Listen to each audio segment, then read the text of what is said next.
জামাত এই উদ্দেশ্যে একটা লোক খুঁজে বাইর করে তারা বাইর করে তারপরে জিজ্ঞেস করে। আরে একটা লোক খুঁজে বের করছে যাকে এরকম নিউজ করা যাবে যে যারে গ্রাহকের জায়গায় অন্য কিছু বানানো যাবে, সেরকম লোক আমি নিষেধ করছি ভাই কিছু না বুঝলে সাক্ষাৎকার দিয়েন না। উনি আমার উপরে খেপে গেল, ধাক্কা পর্যন্ত দিল। উনি একজন সাংবাদিক, মহিলা সাংবাদিক, এই কাজটা করতে পারে? আমি ইসলামী ব্যাংকের একজন সাধারণ গ্রাহক। হ্যাঁ, এই এর বাহিরে কি পরিচয় চাচ্ছেন আপনারা? এইটুকুই তো পরিচয় হওয়ার কথা। জি,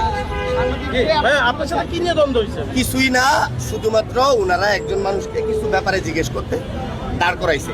খুবই সাধারণ একজন মানুষ। একটা মেইনস্ট্রিম মিডিয়া যখন সাক্ষাৎকার নিবে, অন্তত একজন কোয়ালিটি সম্পন্ন লোকের সাক্ষাৎকার নেওয়া উচিত। যে কোনো গ্রাহকরে জিজ্ঞেস করবেন আপনি এমন কথা যে কোনো গ্রাহকরে জিজ্ঞেস করবেন, যেই গ্রাহক আপনি কি বলেন, আপনারা যদি এখন কেউ নিউক্লিয়ার নিয়ে জিজ্ঞেস করে আপনি বলতে পারবেন? হ্যাঁ ভাই, একজন সাধারণ গ্রাহকরা আপনি যদি যে কোনো ক্রিটিক্যাল কোশ্চেন করেন, সে তো আনইজি ফিল করবে, এটা স্বাভাবিক। সেরকম ওই আনইজিটারে ওনারা মিডিয়াতে নিয়ে লাগায় কি গ্রাহক না জামাতের লোক।